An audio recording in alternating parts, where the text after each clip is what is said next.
Bonjour à tous, bien-aimés. Je vous invite à une lecture dans Matthieu, chapitre 23. Matthieu, chapitre 23. Je vais lire à partir du verset 1 dans ma Bible en version la Nouvelle Français courant. Alors Jésus s'adressa à toute la foule ainsi qu'à ses disciples.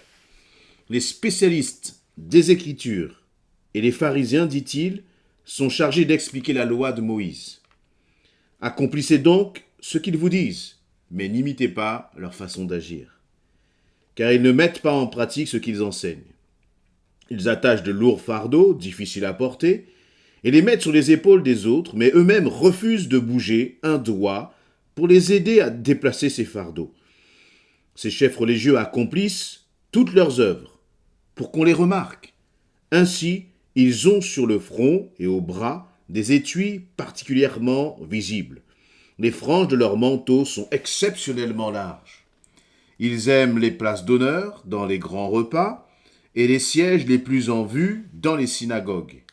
Ils aiment être salués sur les places publiques et être appelés rabbi, c'est-à-dire maître, par les gens. Mais vous, ne vous faites pas appeler rabbi, car vous êtes tous égaux et vous n'avez qu'un seul maître. N'appelez personne sur la terre votre Père, car vous n'avez qu'un seul Père, celui qui est au ciel. Ne vous faites pas non plus appeler guide, car vous n'avez qu'un seul guide, le Christ. Le plus grand parmi vous doit être votre serviteur. Celui qui s'élève lui-même sera abaissé, mais celui qui s'abaisse lui-même sera élevé. Amen. Jésus donc là est en train de parler et d'enseigner les disciples. Et Jésus parle toujours avec vérité.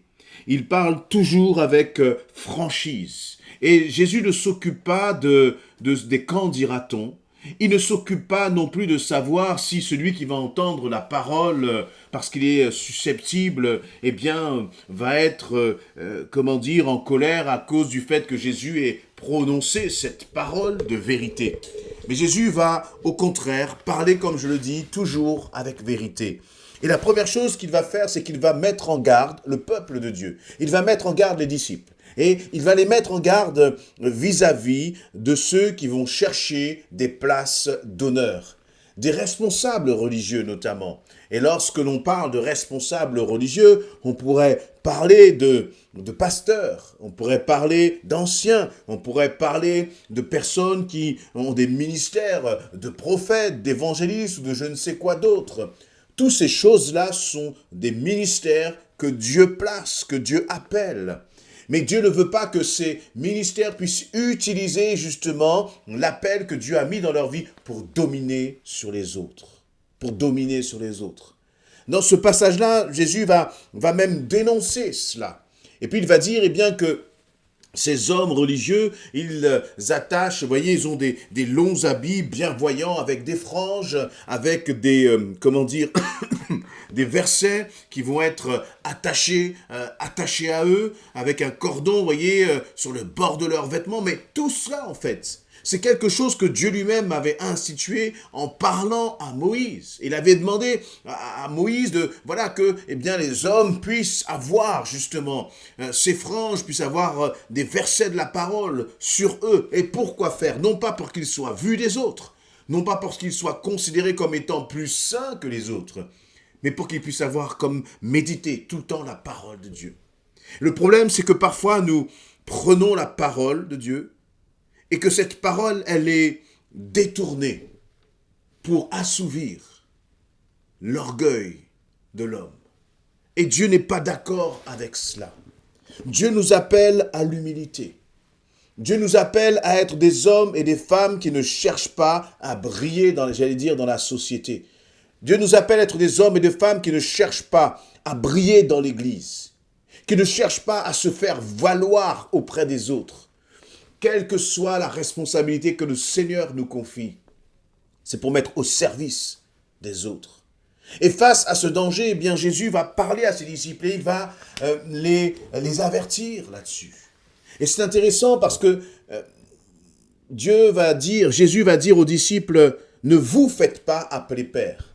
Ne vous faites pas appeler maître. Ne vous faites pas appeler guide. Parce qu'il n'y a qu'un seul maître. Il n'y a qu'un seul Père. Il n'y a qu'un seul Seigneur. C'est notre Seigneur qui est dans le ciel. Et si donc on prend cette parole, cela veut dire que un pasteur doit-il vraiment imposer aux autres de l'appeler pasteur? Un évangéliste doit-il imposer aux autres de l'appeler évangéliste?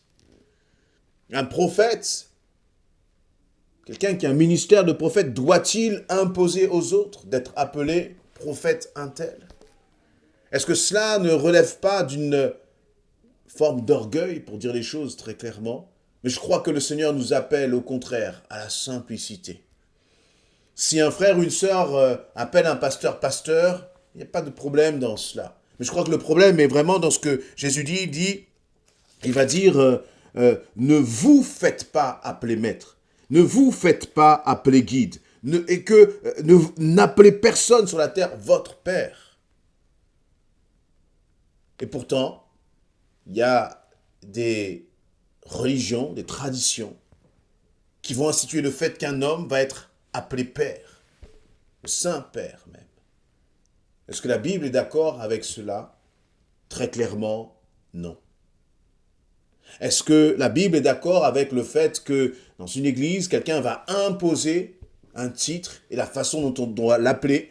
Quelqu'un va imposer le fait qu'on doit l'appeler en nommant son titre et que si on ne donne pas son titre, cette personne va faire peut-être parfois des scandales. Dieu n'est pas d'accord avec cela. Dieu nous appelle à marcher dans l'humilité. Dieu nous appelle à marcher au contraire vraiment sans écraser le peuple de Dieu, sans imposer quoi que ce soit. Et le Seigneur va dire dans le verset 11, le plus grand parmi vous doit être votre serviteur. Et c'est ce à quoi le Seigneur nous appelle. Dans ton cœur, as-tu une position, une mentalité de serviteur vis-à-vis des frères et des sœurs qui sont dans l'Église? Et cela n'est pas seulement pour les pasteurs, cela n'est pas seulement pour les anciens, mais je crois pour chaque personne qui a une responsabilité dans l'Église.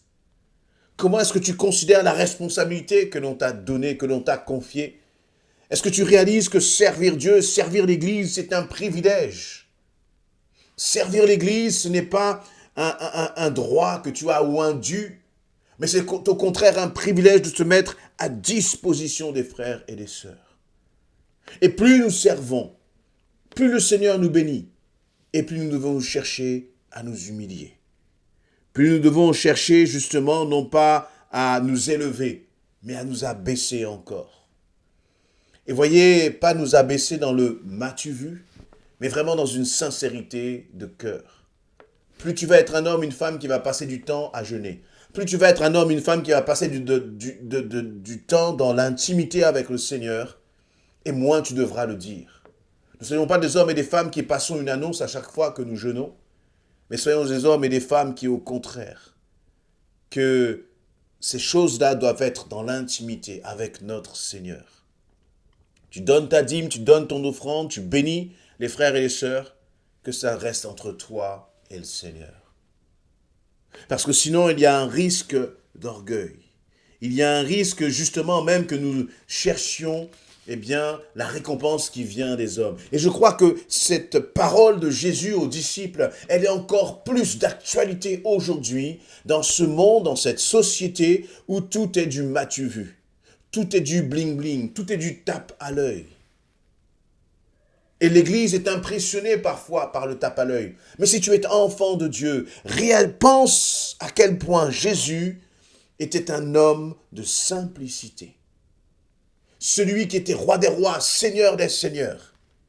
Il était simple de cœur. Jésus était accessible. Quand on voit certaines choses où des hommes qui se disent être hommes de Dieu, ils descendent de leur gros véhicule avec presque des gardes du corps autour, en quoi cela glorifie le Seigneur? En quoi cela est semblable, ressemble à ce que Jésus vivait lorsqu'il était là parmi nous? Jésus a donné l'exemple. Il a été le modèle par excellence. Alors soyons des hommes et des femmes qui vivons dans l'humilité. C'est tellement bon de vivre dans l'humilité. C'est tellement bon de laisser le Seigneur se glorifier. À lui l'honneur, À lui les couronnes, à Jésus-Christ la gloire et toute la gloire. Si tu es un louangiste que le Seigneur utilise puissamment, à Jésus-Christ soit toute la gloire. Si tu es un frère, une sœur que le Seigneur utilise sur ton lieu de travail pour parler de Christ, et tu vois combien Christ touche les cœurs à travers toi, à Jésus soit toute la gloire.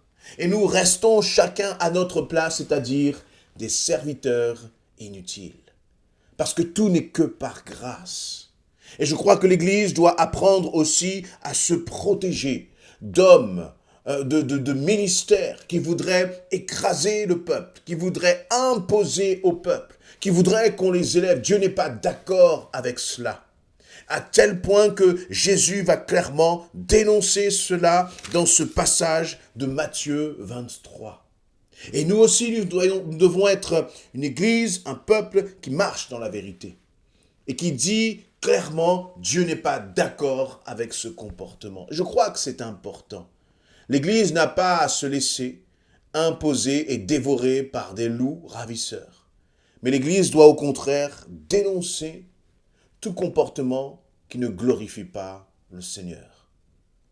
Afin qu'elle soit préservée. Afin qu'elle soit préservée. Le Seigneur va donc mettre en garde son peuple contre cela.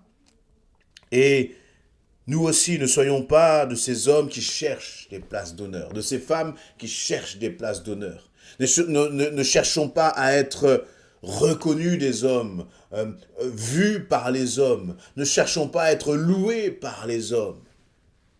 Mais au contraire, c'est dans l'intimité avec notre Seigneur que lui va nous dire, bon et fidèle serviteur. Et c'est ça qui est important.